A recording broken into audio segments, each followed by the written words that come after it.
Hello, everybody. Today is a special day because this is the highest concentration of collared shirts that Team Mirandus has ever worn in one.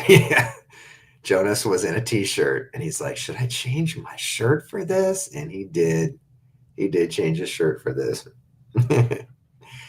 Well, why don't we start by you guys introducing yourselves? Jonas, I don't think people have seen your face before. I don't think so either, because I'm quite new on Mirandus and on Gala as well. But you and I worked together a while back at Zynga, so that's why I know you. And I've been kind of following Mirandus from the sidelines for a while, and pretty excited to be a part of it. Jonas is an incredibly kick-ass engineer, everybody. And with more kick-ass engineers, the game gets more kick-assness. So, Jonas, we are happy to have you. Yeah, I could keep doing like a whole background thing, but do a background thing, Jonas. What's some of the cool games you worked on? Talk about it. Yeah, I mean, maybe the most action-filled game was probably The Force Unleashed 1 and 2 with LucasArts. That was a while ago. LucasArts. Before that, I worked, the first big game I was a part of was Just Cause, an open world game. That was a long time ago back in Sweden. That was for the PS2 and the Xbox 360 maybe. And then before that, I was working on something called Headhunter, which was, anyways, not so famous. So in some small, I think the biggest one as far as like fame goes, probably The Force Unleashed. Then at Zynga, I worked at many games, and some became big and some became small, and some are still alive with a very small audience, like some puzzle games and stuff like that. Very different from Star Wars. But so in that way, I'm happy being back at a immersive game, so to speak. I always felt like a lot of the games with mobile, it's like you're like looking at the game and you're not really in the game. So it's been a while, and I'm pretty happy being back in that seat. Awesome, brother. And Don, Jason, Manuel, and Eric, you guys have all seen before, but remind everyone of your things. I'll go first. Don Edgton. Yeah, go ahead, Don. What do you design director and responsible for kind of all things design on Mirandus. I'm Jason Hughes. I'm the director of engineering. One of the guys who was excited to have Jonas join the team because it's like adding a cylinder to your name. So super excited to have him. But yeah, you guys have seen me about a bunch in these previous ones. I'm Manny. You guys know me. I started in Mirandus as an animator. I am now a senior producer. So just doing all the other things. Yeah, and I'm Eric. I've been here before, clearly, too. And I work on AI right now, and I've been working on lots of the backend stuff and client data. Client, actually, so, yep. Yeah, these are some heavy hitters on the team, guys. So we're happy to have them here today to talk about things. And I think what we're starting with is some background kind of fundamental tech work. Since the last test that everybody played, there's some big wins. You know, I say it on the team all the time. An MMO really is a technical endeavor. So much of it is different than other games you would make. So we're always pounding away on that foundation, and some pretty sweet pieces are falling into place. Jason, you want to talk them through stuff? Yeah, sure. So one of the things, it's been a minute, guys. I appreciate you being patient with us. We've had a lot going on this summer, and it's been a while since we've been on with you guys. The tech test, I think, went really well.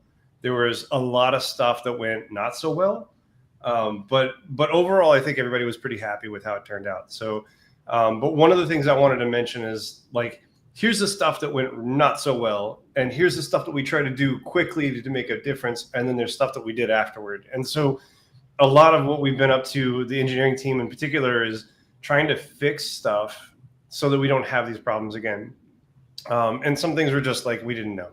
But yeah, stuff that didn't go so well. Players got stuck all the time. You run around the world and you get stuck.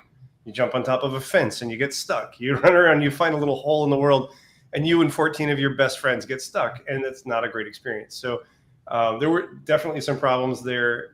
During the tech test, we added a whole bunch of admin commands to make it possible for Mona and Brandon and myself at 4 a.m. to come in and unstick you, because that's when you guys are gaming. So we had to add all these commands. We now have the ability to observe players or monsters. We now have the ability to respawn individual players back to the spawn point. We can also run someplace that's maybe unsavory and yoink you and stick you right in front of us. So maybe we can like pull you over to Mother or something. If we want to, I'm just saying. But yeah, that was one thing. So, but that's not the end of it. Like we are planning to, and haven't yet, but are planning to rework the player controller so that it doesn't get stuck as much, and add some features for our developers so that when they're building levels, Paul, I'm talking to you. When Paul is out there building levels and laying things out, he can't see the collision in the world. He's putting collision and it's invisible, but he sees the stuff that you guys see. And in order for him to be able to know, oh, there's a gap here, or I forgot to put a collider, we need to make a way for him to actually visualize the collision. And that's not something that comes with Unity, unfortunately. So we're gonna do a whole level thing just for everyone's, we thought about bringing Paul on today, but we're going to bring Paul and Peter. We're going to bring all of these guys on and do kind of a special at some point on what it's like to build and these levels, what that process looks like. So no Paul today, but he is coming. He is awesome. Yeah, he is. So there's a few other things that we noticed. Anybody who played for a period of time probably ran across one or more of the people who had figured out how to modify the data on the client. And of course, we knew that would be an issue. We didn't realize how fast people would figure it out. But the issues that we ran into was like, okay, so now people know how to modify stuff on the client. That means you're speed hacking, you're speed attacking. You're giving yourself the lantern of the sun when you harvest a tree. I mean, really, come on. It's nuts. And thank you, Groove. I appreciate you for showing us all the things that you figured out. That's awesome. And then there were things that we added afterwards where we were like, okay, so first of all, we need to not put server data on the client. We already knew that was a problem, but now Eric actually did that. And then we figured out, okay, we need to be able to ban people. So we hacked together 4 a.m, hacked together a ban system so we could ban a couple of people that were really abusing it, like running a brute all the way to the gate. And then there were a few other things that were added in the interim was being able to check some of the data to make sure that if someone does modify their client data, because some data has to be on the client. If you modify the client data now, we actually automatically time you out. And if you keep doing it, we'll ban you automatically. So don't go fiddling with stuff anymore. It's not going to work. Except in the next test, maybe they should continue to try to fiddle with it, see if we got this right. You could try. I mean, I'm not going to unban you, but yeah, you could try. No, we want them to try, and we will unban them. We got to figure out a way to, Maybe. I mean, if you send me some Ethereum, I'll do it. But so then the other thing is also like there's levels of hacking and then there's levels of hacking, right? And I don't think anyone got to that premium level, but because we built the C# client and we pushed that out, it's actually pretty easy if you're a programmer to attach and do some things to a C# client. It's much harder to do it to a C++ client. And we have a build of that. We just didn't test it enough to let you guys play with it.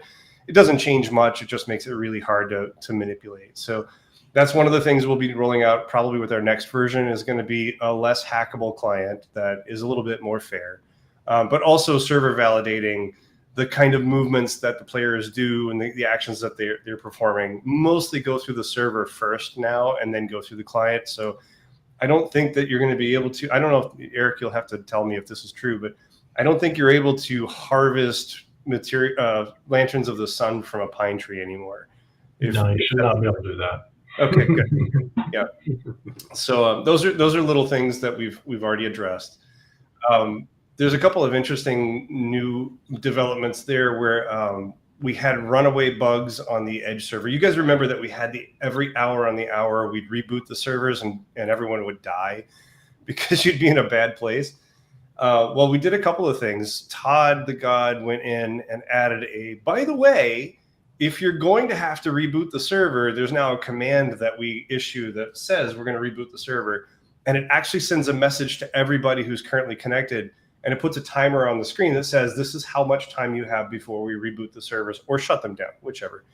But now that means that you'll know, like you've got 3 minutes and it's on screen. You can't avoid it. It's like, I didn't know I was going to, no, you know, it's on screen. So Todd made that work. And also it means that all the servers shut down at the same time collectively, the NPC servers and everything else. I think they all shut down. But during the tech test, we realized that the reason why we were having problems is there was a runaway memory growth issue. And it took me literally a week and a half to track it down. But near the end of the tech test, I figured out where the problem was. And it was some people were connecting, but their client weren't fully connecting. And then the client would shut down and it left an open socket. And basically every message that was supposed to be going out to everybody else was also being set in this massive queue. And it would grow until it would eat all memory and blow up. So 5 or 6 people like that would kill the server.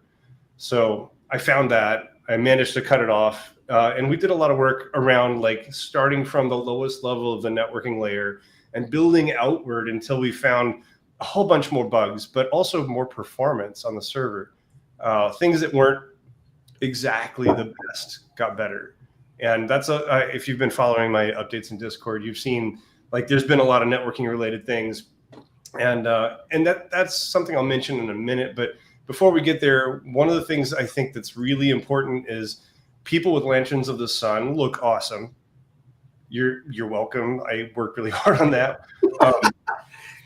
But everybody who has a Ring of Discord, we're also making these little point lights. And when you have a bunch of people with these little point lights and a bunch of people out there with these big lanterns of the sun, it kind of slows down a bit.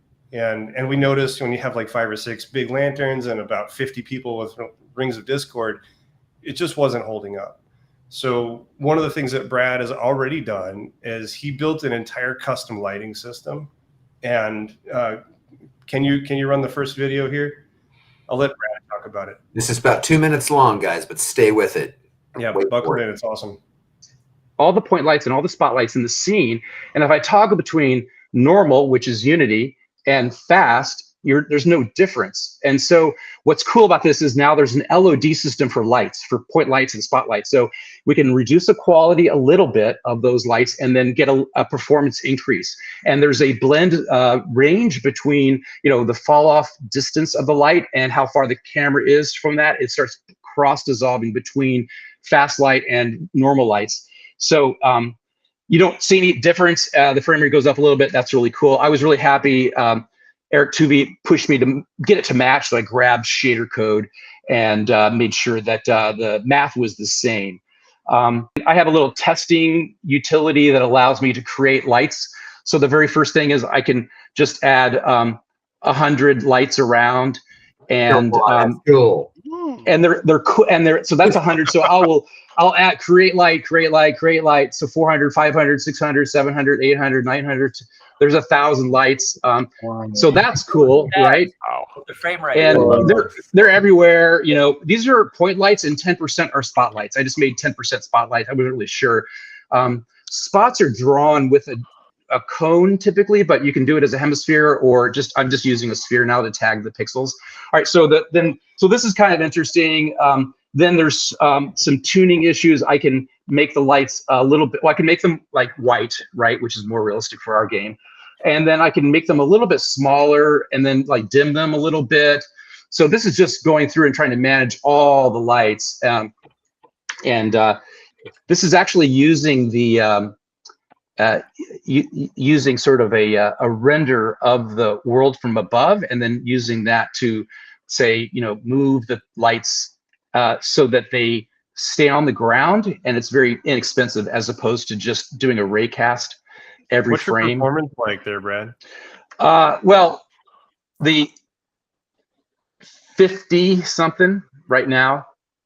in editor with 1,000 lights moving around. Yeah, but you can actually go to daytime and make the lights darken the world. And so that's kind of interesting, as a black light or a darkening effect, because it's a post process. Yeah, it's a post process. So that might be interesting. Could have some shadow demons that make the world dark as they walk. Oh, that's cool. And no, it's great for delighting some areas that need to be look creepier or whatever. That's so cool.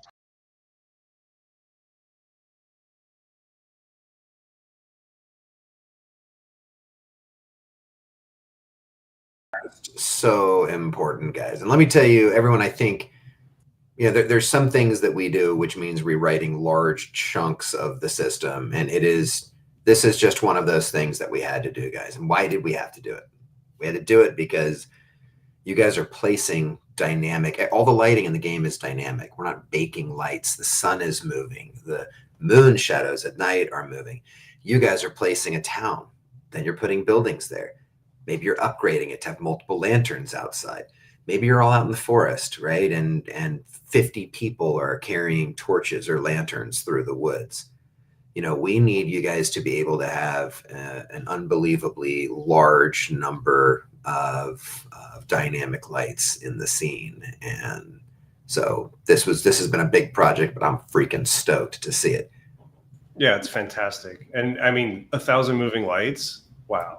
At 50 frames a second, not even in an optimized build, that's insane. Yeah, so, in editor, you lose 30% of your frame rate, sometimes more. The fact that it's running like that in editor to me is insane as well. So awesome work, Brad. Good job, Brad. So one of the other things I was mentioning earlier is that things that didn't go incredibly well is, and we knew that this was kind of an issue. It's just the way that we built things a couple of years ago to start things running. Is that melee just didn't feel all that tight.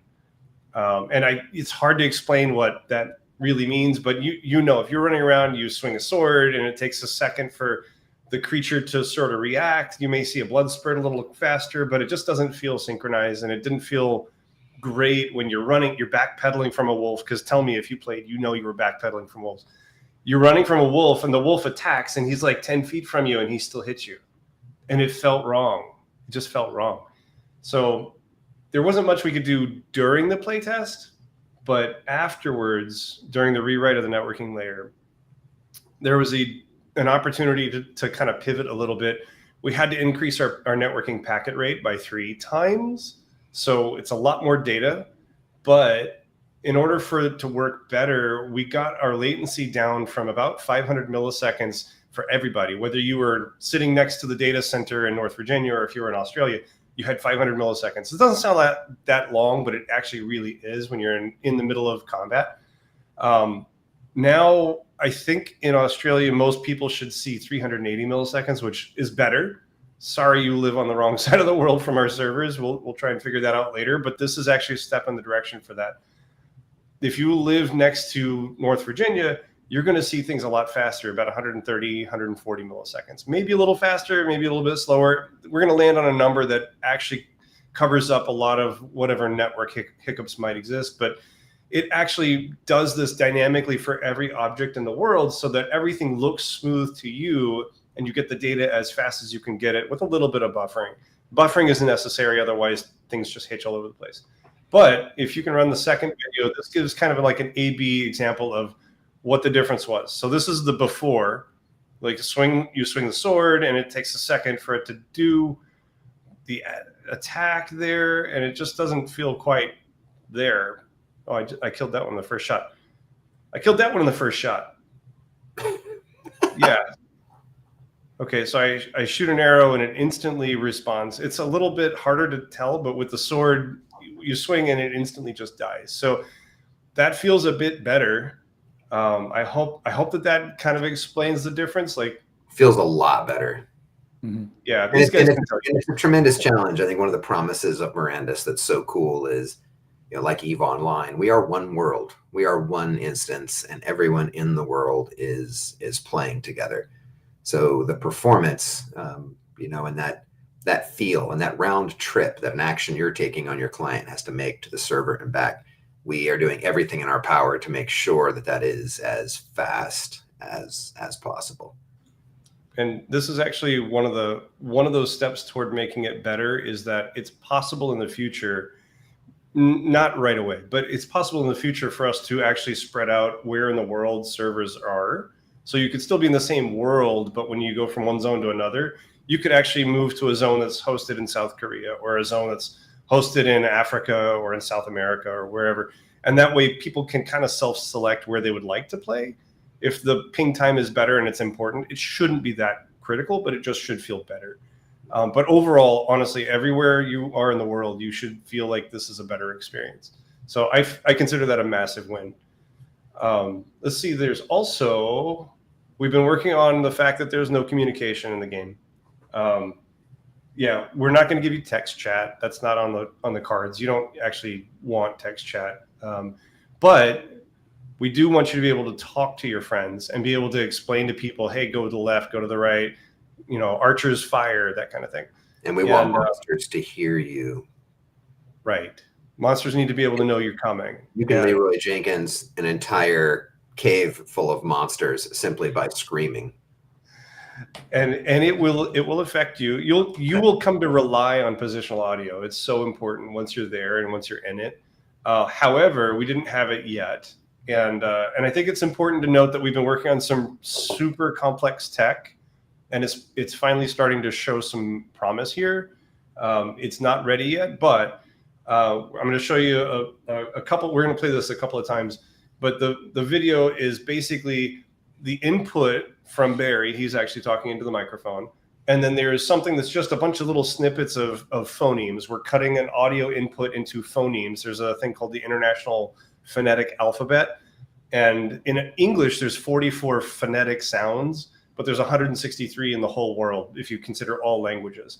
And by doing it phonetically, it doesn't care what language you're speaking. It just translates that into a sound that will sound like the same phonetic output on the other end. But what that does is it allows us to convert your voice to something else. And you'll hear that. Go ahead and cue that video. There are more things in heaven and earth, Horatio, than are dreamt of in your philosophy. There are more things in heaven and earth, Horatio, than are dreamt of in your philosophy. So what you just heard is Garbly-Gook is the middle part, right? That's a prototype that's not intended to be used. That's just for us to kind of test out the networking. But this Model 2 is actually AI generated audio from the phonemes that we created. And it's not anywhere close to done. This is just us like proving out that the model can exist. Go ahead and play that one more time. There are more things in heaven and earth, Horatio, than are dreamt of in your philosophy. There are more things in heaven and earth, Horatio, than are dreamt of in your philosophy. I like that middle part. I want to play that backwards. Satanic verses, dude. There's some secrets in there, I promise. Yeah, that's awesome progress. And we've talked, you guys, in previous fireside chats, we've mentioned that we're working on this kind of system. And what it means is it's incredibly fast. We want to have many, many people in the environment being able to speak at once. And we want you to be able to change your voice so that people are hearing just as they're seeing you and the embodiment of your character. You can change your voice to be whatever you want as well. And we think that is pretty cool, especially for women gamers who oftentimes are fundamentally slimed inside of games the second they reveal that they're a woman. So Jason and I both have little girls, and so it's nice for them to be able to play sometimes, and they can sound like whatever they want. They can sound like a big old overgrown orc if they wanted to. For sure. There's one other thing that I think was worth mentioning because it's actually pretty difficult. In this last tech test, you probably noticed as you're running around, if you look down at the ground, because shadows are so important in the game, you probably noticed that your character's shadow did not really move like you move, and didn't look as good as the other players running around. Like your arms did the right thing, but your body didn't. It just kind of was stuck. So we didn't get a video of that. We had a video of that, I thought. I don't know. Do we? Well, We don't, but we can make one and post it. that one's pretty sweet. Yeah, I mean, if you looked down in the game, you saw your shadow. It was all funky, and now it is absolutely 1-to-1 perfect. And watching people put away swords and unsheath them and everything, it's just pretty sweet. I mean, it looks really, really great now. Fantastic. And also the bow aiming is now hooked up correctly. So when you're aiming a bow, other people will see you aiming the bow the way that you're aiming it. And it's not quite perfect, like the angles aren't exactly right, but we're going to get it there. Just having that information and being able to reconstruct what a player is doing on the other side of the network is so important. And being able to see yourself as other people will see you is so much more immersive. Like you running around and swinging a sword and the shadow is being cast on the wall where the sword's swinging to, it just feels right. So huge props to Angel for getting that in. There's a couple other things I'll run through real quick and then I'll hand it over to Eric. We have more realistic projectile handling. So that if you're running laterally or if you jump or whatever, your velocity is imparted to the bow and that imparts it to the projectile. So it matters more what you're doing. It's not like you're firing a laser as much as it was. There's a bunch of command line improvements. If you did any slash commands, I know in this last tech test, the Comic-Con play test that you guys played around in, you got to be real familiar with our slash commands. That was fun. It was awesome. I hope you guys enjoyed that. We put that in there thinking, this could be funny. It could be a little bit disastrous, but it was fine. But now when you do a slash anything, it actually does like partial filtering and prompts you and gives you a selection set. So it's easier for developers to do our jobs, which means that the game comes out faster. And then there's a few other things that Brandon's been up to, like moving all of our server clusters from the existing somewhat more difficult to manage clusters to the new ones. We've pulled out pathfinding. I'm not going to talk about that yet. Let's see, starting work on NPCs communicating. Not going to talk about that yet. Graphical performance for R&D to try and hit 60 frames a second. Brad's doing all sorts of cool stuff with rendering distant stuff to cube maps and seeing if we can hit lower end hardware a little bit faster and all sorts of others. I'm not going to bore you about that. But Eric, you should probably talk a little bit more about all the cool AI stuff that we've changed since the tech test. Yeah, so I had a lot of fun playing the tech test. It's pretty interesting to kind of build out these AIs and see how people interact with things and see what parts of it are fun, what parts of it are broken, what parts need to be improved. But it was a blast. I had a lot of fun watching that stuff. Jason mentioned earlier that there's an observer mode, and we kind of use that a lot. Basically, we're able to in our editor latch onto an AI, kind of watch it move around the scene. So, like one of my first tests, I was able to attach to one of the brutes who is patrolling Mother's Cave and just kind of watch him walk around, and the goblins around him kind of notice him a little bit. It was pretty cool. And then I got bold and started watching the Wisp fights and seeing how he was ganged up on and what the players were doing, kiting him over to the healing tabs, and watching him waste people was amazing. I had a great time watching that stuff. That was rad. Yeah, it was cool. Kiting the baddies across the realm was awesome. Yeah, that was a little bit hit or miss, I think. Some people liked that, some people didn't. But yeah, we had a lot of problems too. Anytime you make a system and you get it in front of a lot of people where they can play at once, you start to kind of see what falls through the cracks. And there were quite a few things, I think, that were brought up that we noticed right away. But stuff like what Mike just mentioned, kiting brutes all the way to the front gate, and then players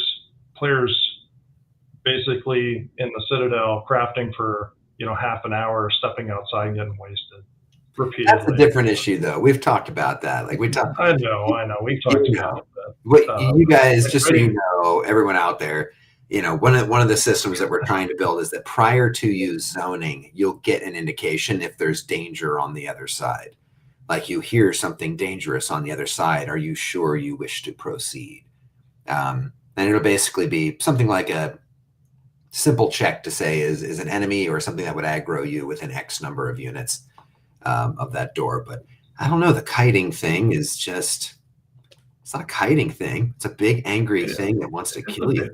It follows you across the planet to kill you. So it can certainly be a pain point. I don't want to bring it up too much and really harp on it, but some of the other things that we saw right away, AIs had pretty limited targeting ability, and they had problems with unreachable targets, and they have movement bugs and a lot of other things that we attempted to address during the demo. We got some of that stuff fixed up, but not enough. But yeah, so good news is we're working real hard on those areas right now. We can expect better movement for the next demo, much better movement. Better handling of unreachable places where players can jump up on rocks and what our AI is going to do. And they'll be more realistic. We're going to have ranged combat in, hopefully, pretty soon. Yep. We're going to have more interesting combat, obviously, and more ambient behavior for all of our guys. One of the big things that I'm doing for tech, and I've talked about this before, is making our systems more dynamic so that our AIs are going to pretty much reference the state of the world a lot more. How many players are beating up on me? Where are my support guys? Should I continue fighting? Should I heal? Should I do this? Should I do that?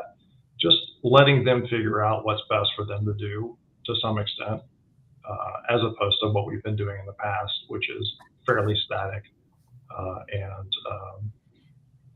It's easy to kind of see the benefit there.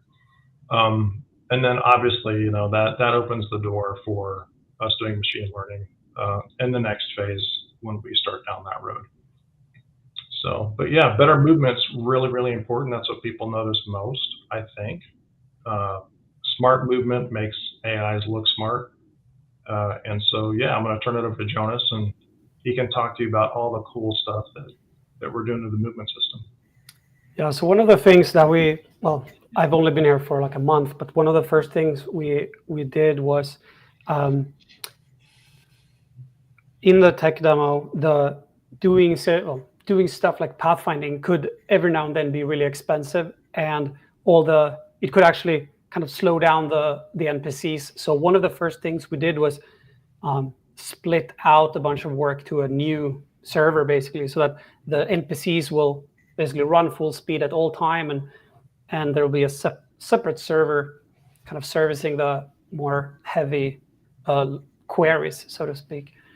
And the second part was actually to rewrite some of the pathfinding and some of the spatial representation of the world that the AI uses to move around, and basically making it lighter so that we can run more NPCs, both beasts and whatever we want. And there was some limitations with the earlier solution too, and now we will definitely be able to have better, basically better 3D worlds, more verticality, overhangs, bridges, multi-story structures, and stuff like that. So I'm really looking forward to how we can have environments have more interesting features. And we have some screenshots, I think, from that.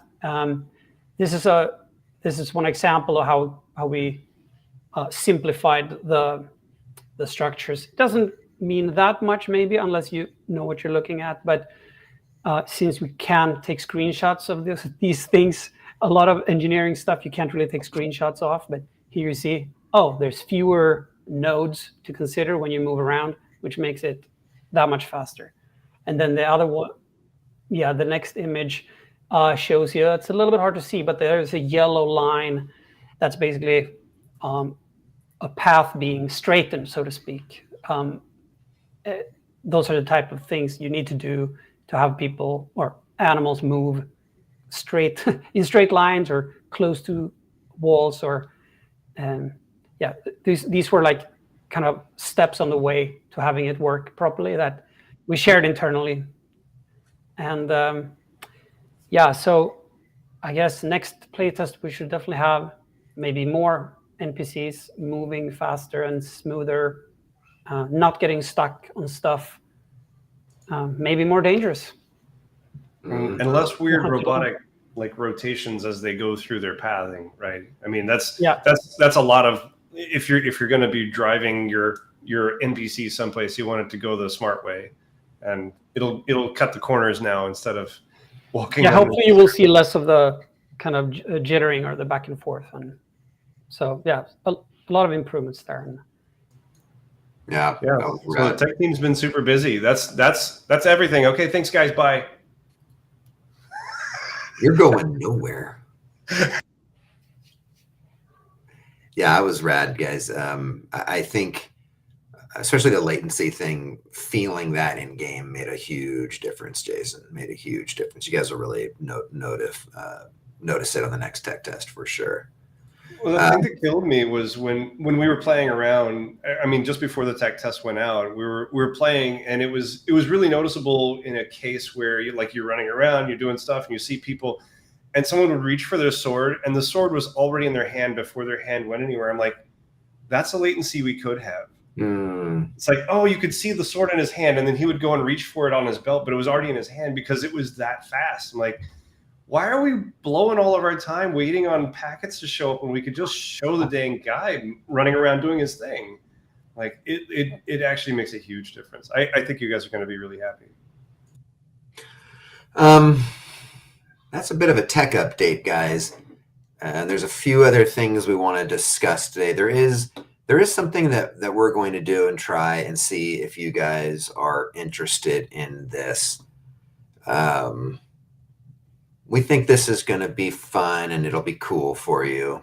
This will be probably up for a limited time. We'll just kind of play that by ear, but go ahead and play that video, Manuel or Paul.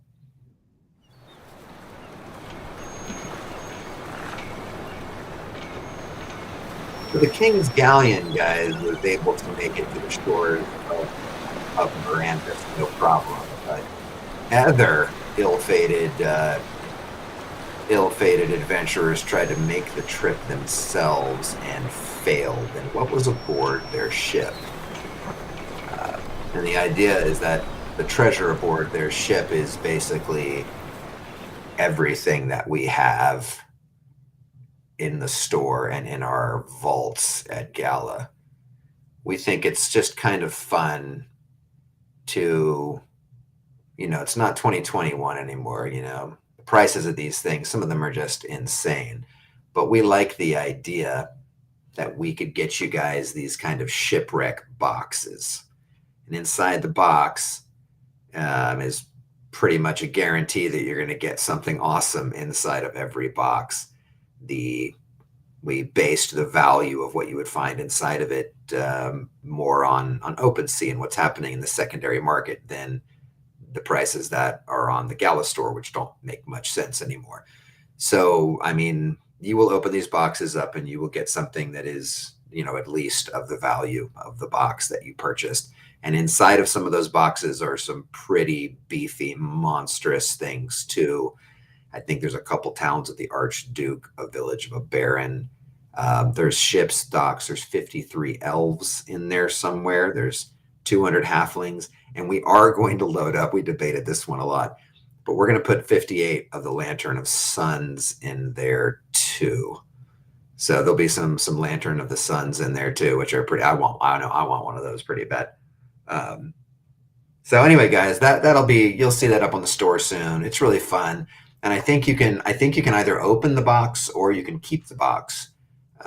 This will all be running on Gala chain, but did we confirm that you can bridge that to 1155? We know the prizes you can bridge to 1155, but I think we're confirming that you can just keep the box itself, which I don't know if you can do or not, but I think you can, right?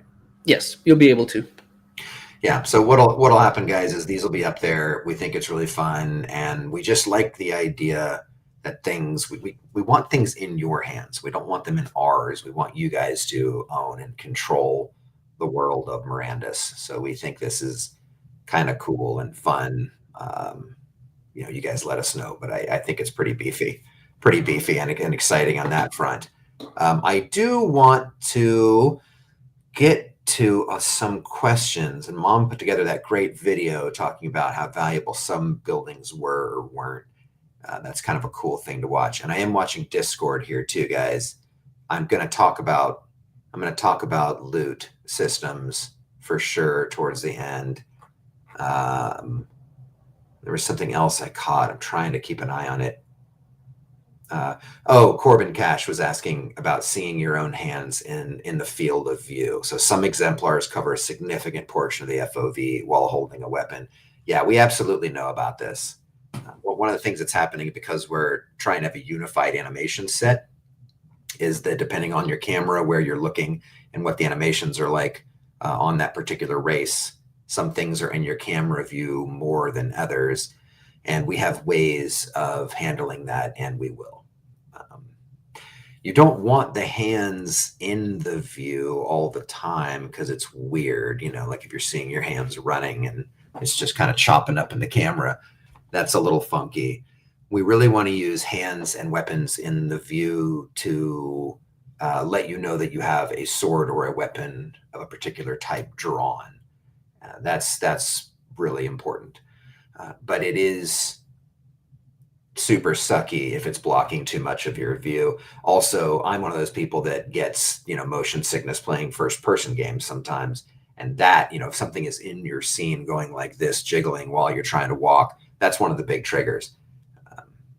So we absolutely are addressing that. I'm going to get to loot tables in a second because it dovetails into this last thing. But let's get some questions popping.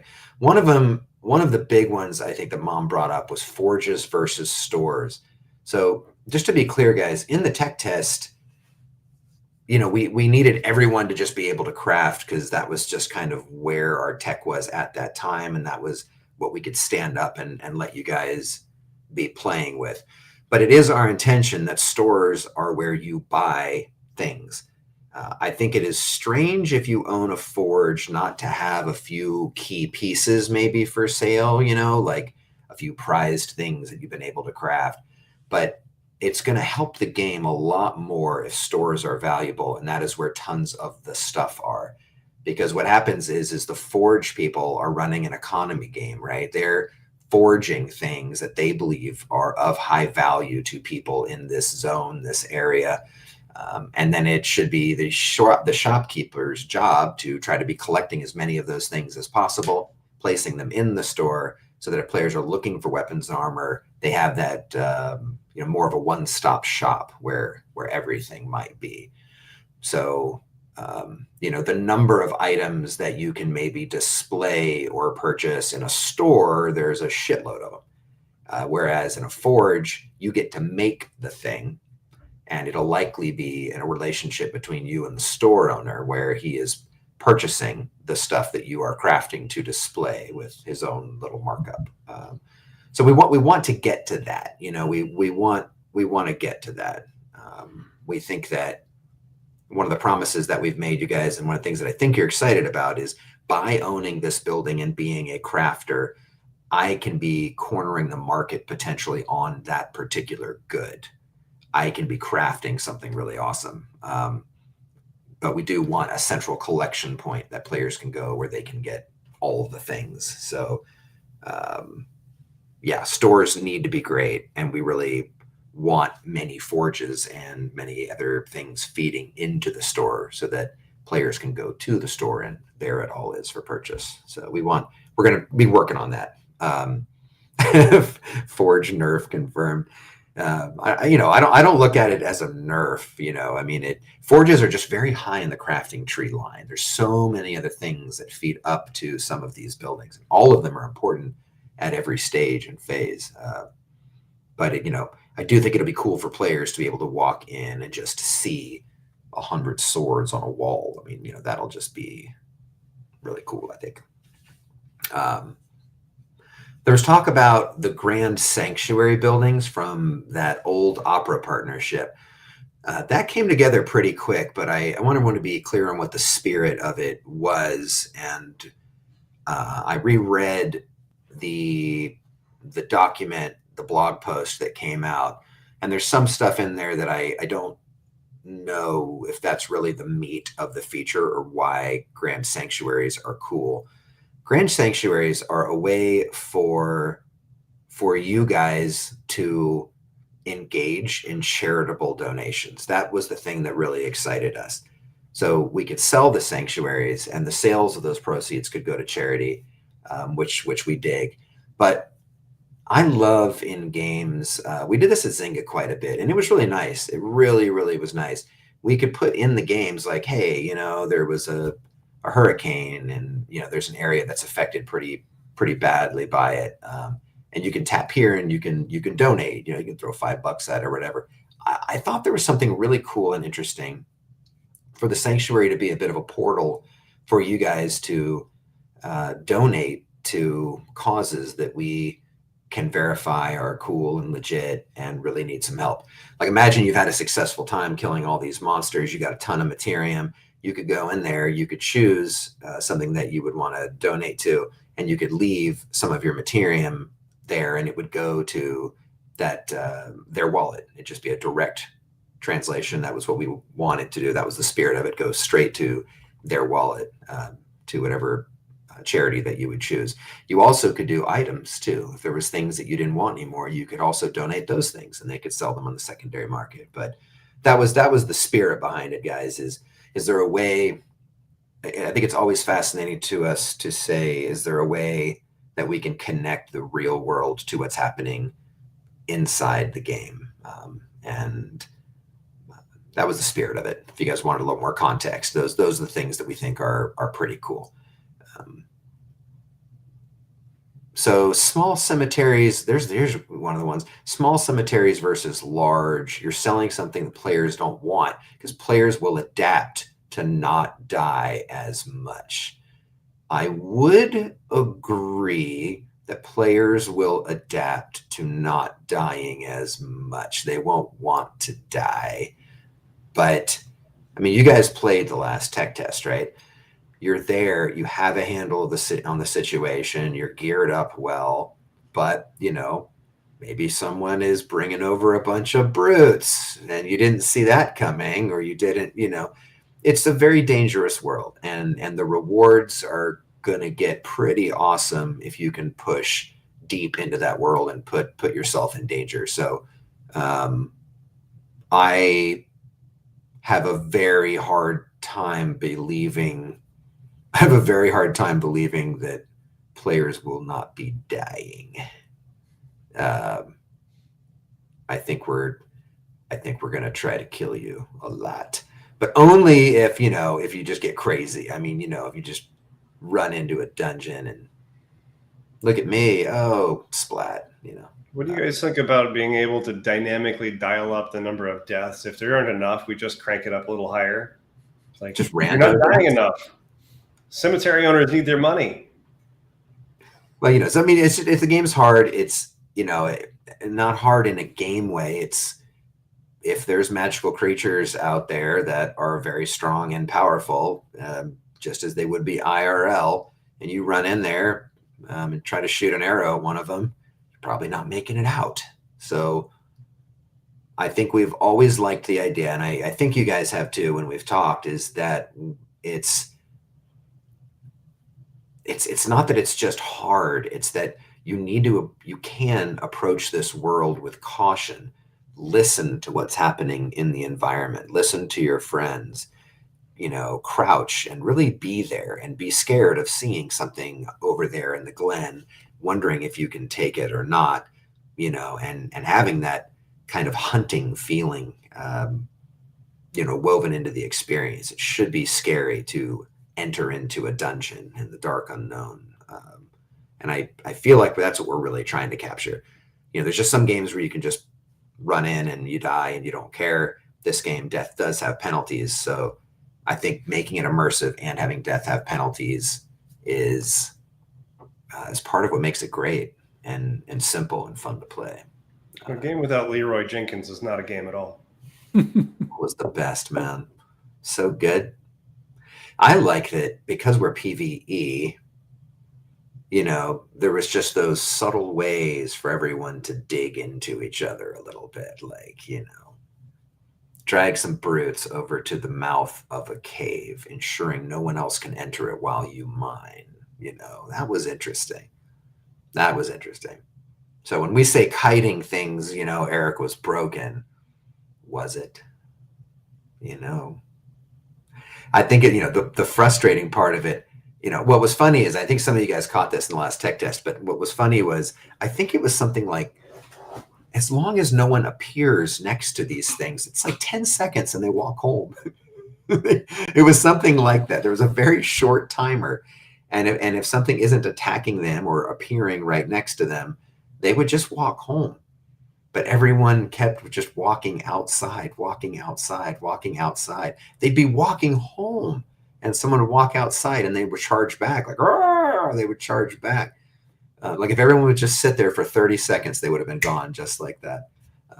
But what I really love the idea of is that, you're coming to a zone. We can check and see if there's evil on the other side, and you just get a little warning. You're hearing the sounds of fighting on the other side of this door. Are you sure you want to enter? And then I think that's pretty cool. You don't know exactly what's over there, but you might want to give it some thought before you jump in. And Jason, you can explain about one of the things that made it super mega sucky, which was the instantiation of a character prior to you getting control. Yeah, so this is something we're gonna fix before the next test, and I'm not gonna put a date on that, so don't ask. But what I will say is that one of the problems is that when a person would log in, especially if you're going to a heavy zone like Narrow's Landing, you'd go from the Citadel, which was very lightweight, and then you'd say, I want a zone. And basically the moment that your screen started to go to the loading part of that, your body's already there. And it's already being pummeled by a brute. And there's nothing you can do about it because you haven't loaded your client yet. So people with the really fast load times might actually survive, but probably not. But nobody who had bad load times would ever survive because it's like 30, 40 seconds before your client's finished and it's connected up and you can now start moving, at which point you've already been pummeled to death. Because we're fixing that. 3 or 4 attacks or something from a brute and you're just like a puddle of goo.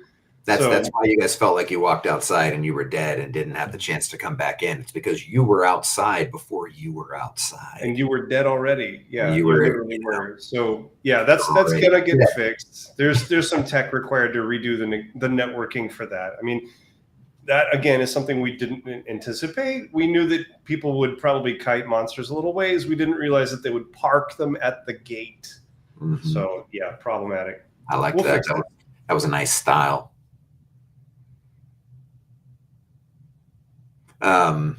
Yeah, it was it was just a great way to battle. There's something very interesting about maybe there being large rival guilds inside of Mirandus. Not that that's existing right now, of just making it their full-time job to kite monsters over to a group of where the other guild is hanging out. That's pretty cool. I'm sure you guys have already thought of that. Temple. Hey, Michael, real quick, before you move on, because someone had a good point. Why an alert? Doesn't that, kind of remove the game? But you had a good point that it's actually more immersive. If you were at a castle, you would actually hear if there was something on the other side, right?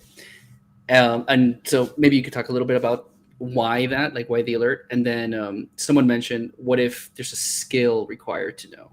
Maybe like Orc of Certainty, something like that, so that maybe it's more like a buff. That's interesting. Yeah, that's very cool.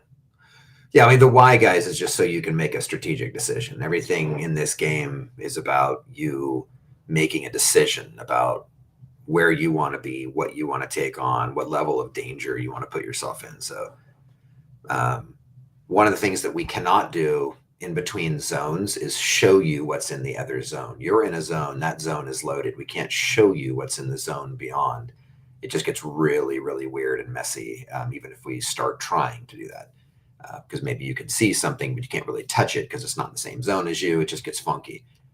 So, when you're approaching that edge of a zone, we want to give you some indication that there's danger on the other side before you commit. I love the idea that we could wrap that into an exemplar power or ability. Maybe you can hear, some sort of scuttle happening on the other side. Be careful. Are you sure you want to go through this door? But it would be cool if maybe some of the orcs or something could. Well, there's a halfling that needs a good skill for eavesdropping. Just saying. People have been asking, how do we make that work better in a non-PvP game? Maybe the halfling can do it. Yeah, and maybe you could know exactly what's on the other side. There's 2 of these, 3 of these. That would be really, really cool. Yeah, that's a little context. There's a question about temples. Mom C-tiered those. I think temples are going to be pretty important. We want temples to be, and Don, do you want to talk about temples a little bit? I think the discussions we've had, guys, is we want these to be serious buffs. Go ahead, Don. Yeah, I mean, that's temples are going to be the only way you can get the powerful sort of long-term full play session buffs. These can be the difference maker for winning a fight or losing it, on top of the more short-term things like a potion. You could also see benefits for like decreasing your travel time between runs between goods. There's a lot of things that will only live on the temples. In fact, I would say probably in general, 20 to 50% of the buffs in total will only live in those temples. And like I said, having them last a really long time makes them incredibly valuable. Yeah, think of it like, the games you play, there's a moment where you can be buffed for 10, 20 seconds, 30 seconds. We like the idea that temples are part of your prep for adventure, and you can get a serious blessing there of some sort that can last an entire session. So we think that's pretty cool and makes them important in and of itself. Very unique as well. There was a question about large archery, large armor, large weapon shops. I think the shops in general we kind of covered. We do want to try to work with you guys to steer the ship towards. There's a place where you make stuff, and there's a place where stuff is sold. And we've got some good straightforward ways to make that happen, which I think are interesting. I think we should probably do a whole show on how we want buildings to work, or at least give that 30 minutes or more sometime. We've kind of come up with what we think is a very elegant V1 for how crafting things works and how people in the world can supply you with the materials and things that you're desiring at a building. So we'll have to take some time and cover that in a future show. Hold on 1 second, because Mega Raid Boss dropped a mega bomb of questions. Let me try to grab a couple.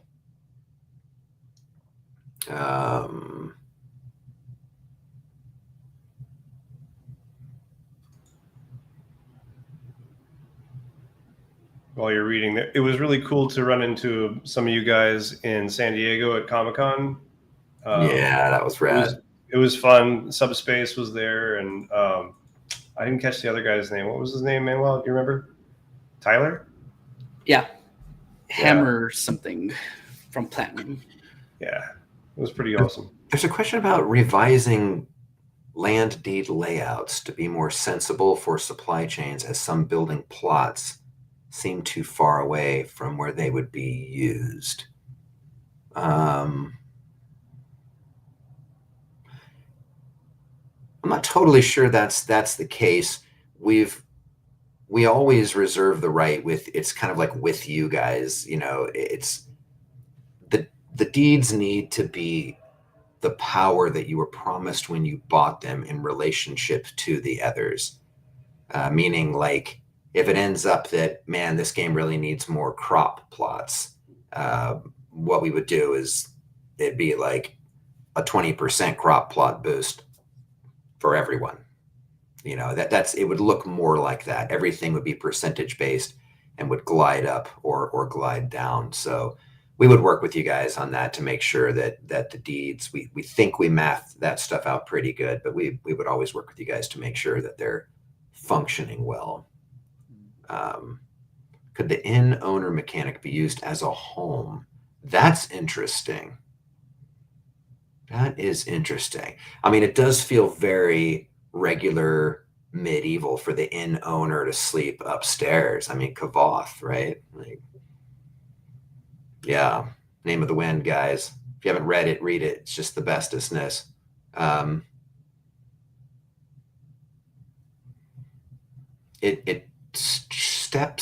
It tramples a little bit on.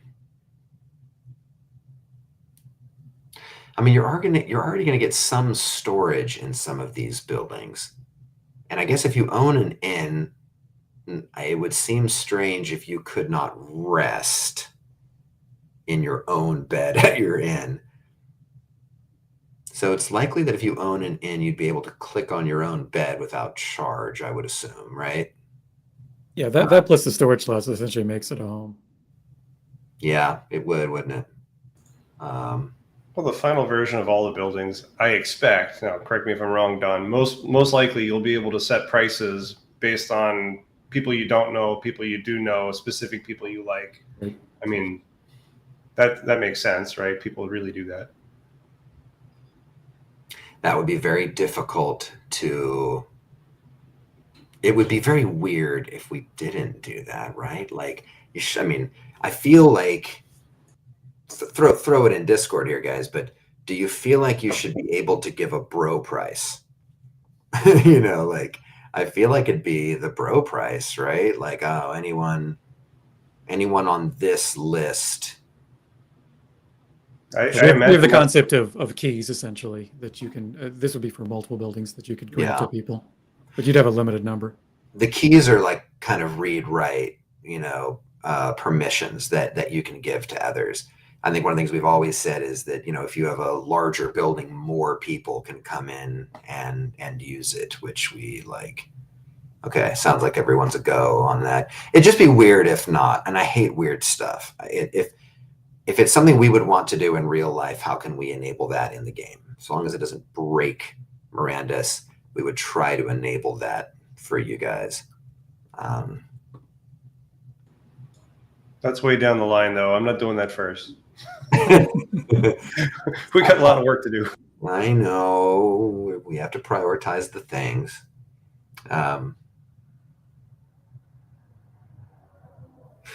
This one we've discussed a lot. Will a person with multiple land deeds be able to manage their deeds from a mobile app as well as in-game bird's eye view interface?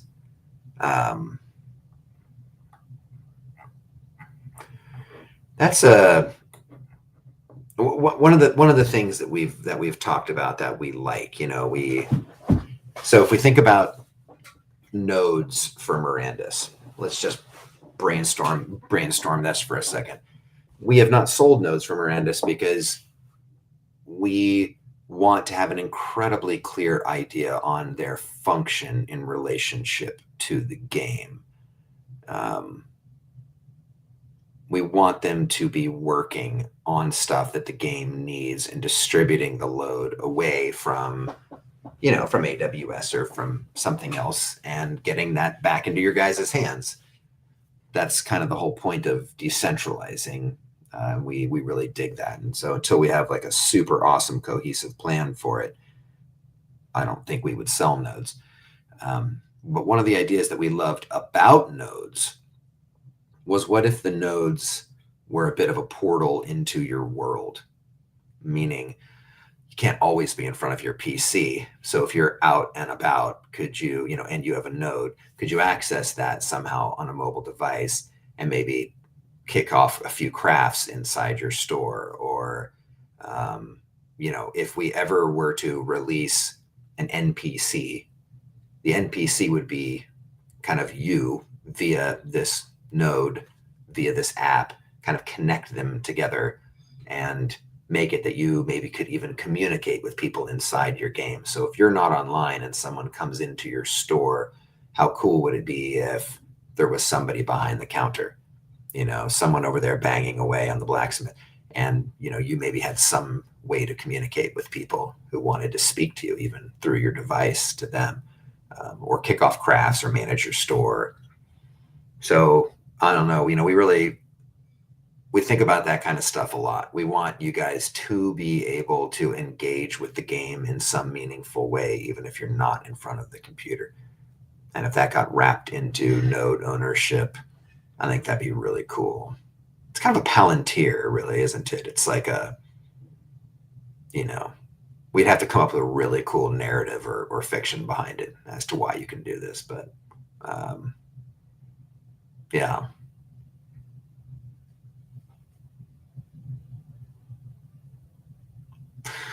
Let's see.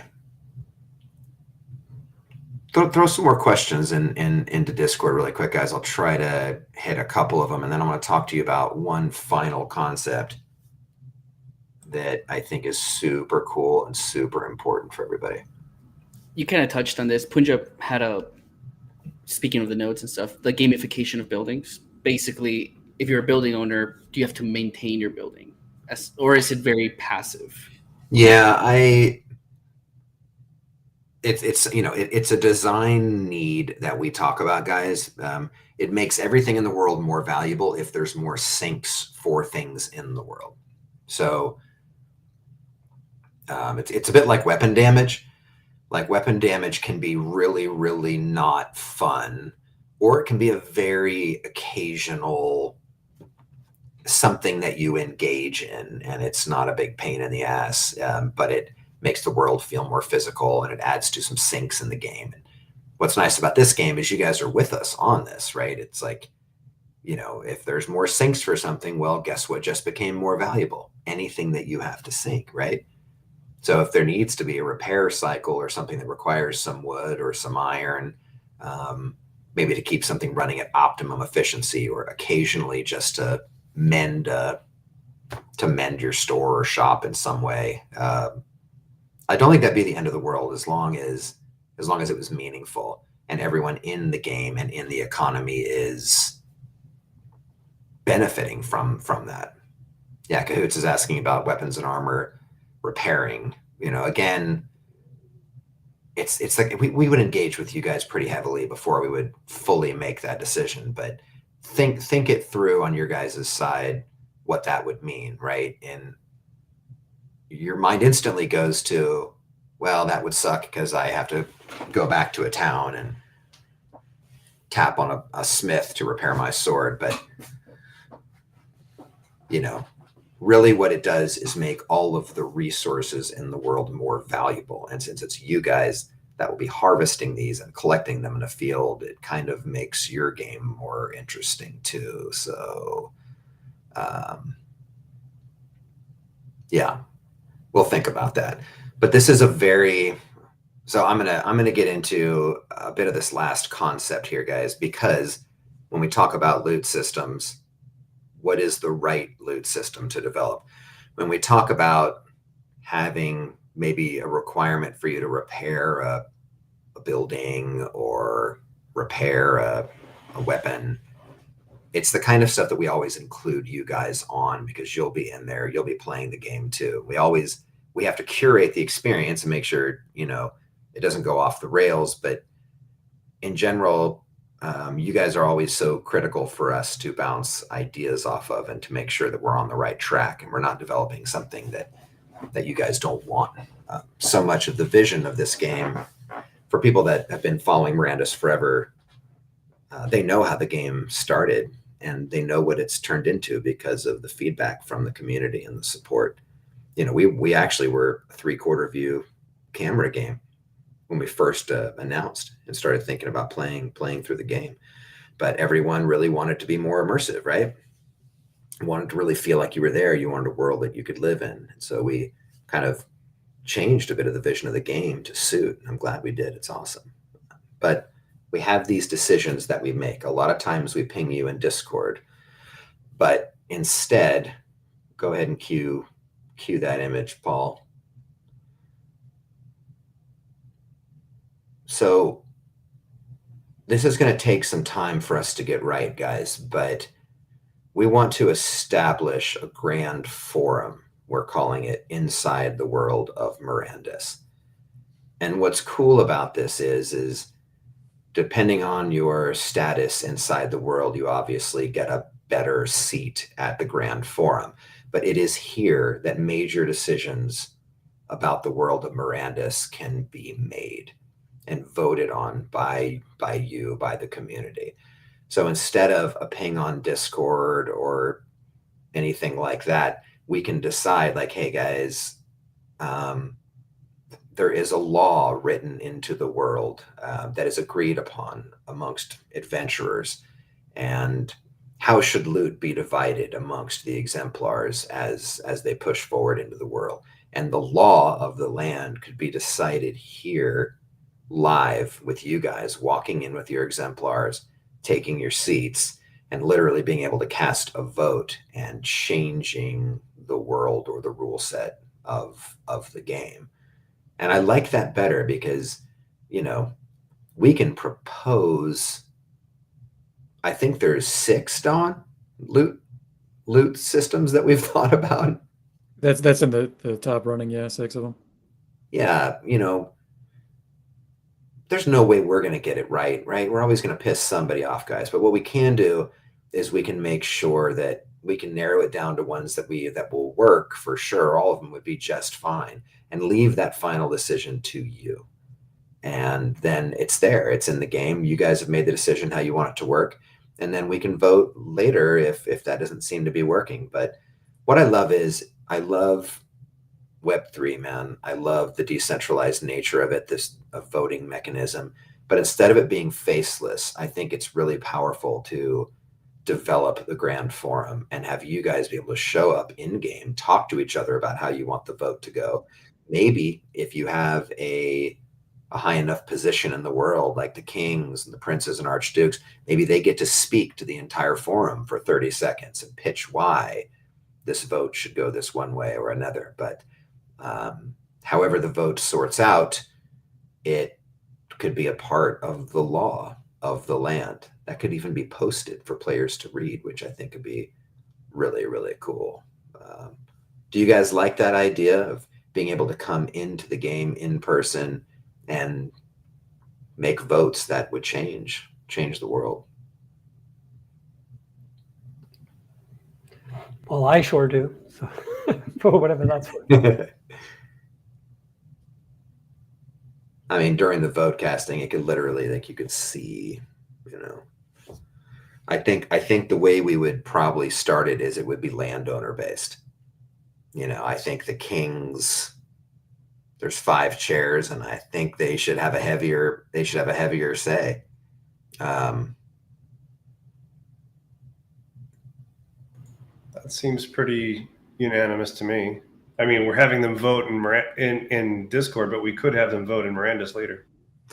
There's also, you know, there's thoughts we've had, guys, and there's been some thinking about having shows, like having live shows that you guys could attend as well.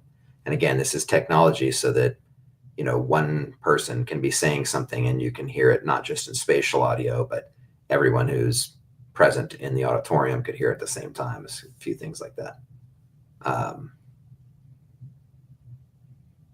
It's kind of interesting. I think it's interesting. Only bakery owners should vote. What I think is interesting about it, guys, is puts the vote back in your hands. We could stream it. I mean, we all could start meeting. What if we could be meeting? I tell the team all the time, I wish our meetings that we have, our team meetings on Friday to talk about everything that we've done that week, I wish we could be having those inside the game. I literally have our exemplars all walking and meeting somewhere and being able to see that stuff. So, yeah, I think it'd be kind of cool.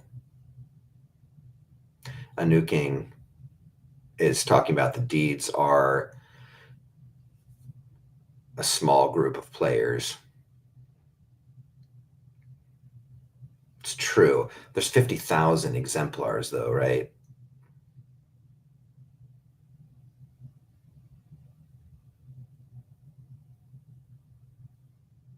Yeah. Anyway, what I think is fun about it is, guys, if something is coming to a vote, I think there's a tremendous amount of chatter that could be occurring in the game between you two. but between players, you guys on Discord, I think the guilds would be trying to sway a vote. I think, I think it would create a lot of very interesting, very interesting dynamics. And the vote, by the way, and I don't think it's 30 players in New King. We can get you the math on total deed distribution, by the way, and it's not 30 people, so there's a lot more people than that that own a deed. What we really need is the Senate to be landowners and the House to be exemplar owners, and then they have to both agree or nobody gets anything. That's interesting. Let's make it really complicated, guys. That's what we really want. Well, just know, guys, that I am pretty hot on the idea of giving you guys control over the rules of the world in some way, and that's what I love the forum idea for. It gives people a voice. And, we, again, can record all of the decisions made. I love the idea of it just being written on a scroll, behind the grand forum, the rules that you guys voted in, which I think would be very cool. There's a lot of PvP comments. No elves in the forum. That's hilarious. To make what we've always talked about with PvP, guys, is that, well, I mean, the coolest idea, we don't want you walking around the world in a nonstop PvP environment. The world is already incredibly dangerous. And if it was 100% PvP, that I think would ruin the experience. It'd be that Ultima Online lightning bolt in the face for every noob situation. And I really want you to be aligned around pushing out into the world and working together. What we like the idea for PvP is arenas. That's what we like. And to be more specific, arenas like people can, like the forum, come in, take a seat, watch it happening. And what we can do is, because we're blockchain, I'm super hot on the idea of making it matter. Not just a duel, but we could make it matter. I do really like the idea that, you could own an arena. Players could pay you to come to the arena and watch a match between two exemplars. And whoever loses, we burn that NFT. They're gone, dead forever. That exemplar is now removed from the system. Just burn that NFT, like sign a contract. Like a true life or death match. That would be insane. Pay-per-view. Exactly. And that might be a little too far, but not in my book. It could be one player versus three impossibly difficult things to kill, too. I mean, betting. Oh, my God. Please, if we could just bet on arena matches, how fun would that be? That would be so rad. How much of what we've built precludes that? And probably Eric and Jonas, this is a great question for you guys. I mean, what is the difference between a player and an NPC on the back end? Well, they go through the same server. As far as, I mean, they're completely different objects, but they communicate to the game world the same way. So, Jason can kind of talk more about that. It depends on what you're trying to do. Well, they're physical. They're being hit by arrows. They're, like we have a concept of them at the same, on the client. The rules are the same. I mean, the zone server processes exactly the same rules. So the NPCs and players, if we wanted to, we could have the NPC server take over your exemplar and walk you around and do things the same way that they would for goblins or whatever. I mean, we don't, because it's your privilege. But yeah, in theory, it's the same thing. So I guess the short answer is there's nothing technical that would stop us from having two players fighting. It's kind of fun. Loose Gaming from Gem is saying place bets at the taverns, place bets at the... Man, I got to tell you guys, I just wish we could just do that all the time. I love betting. It's just so much fun. $50, you miss that putt. I mean, it's gold. It's so much fun. But it does, if we do it the wrong way, it does make us run afoul of potentially being a gambling institution, and then it's just really tricky, and we have to file and do a bunch of stuff, and some states support it, some countries don't, states don't. It's a big, massive to do, and I don't think there's just a functional way to make it happen. We've talked about possibilities of a fully decentralized peer-to-peer thing, but even that gets murky if we're facilitating it. It's just a really hard thing to do, guys, and not run afoul of laws for this state or this country or not. But damn, I wish we could do it.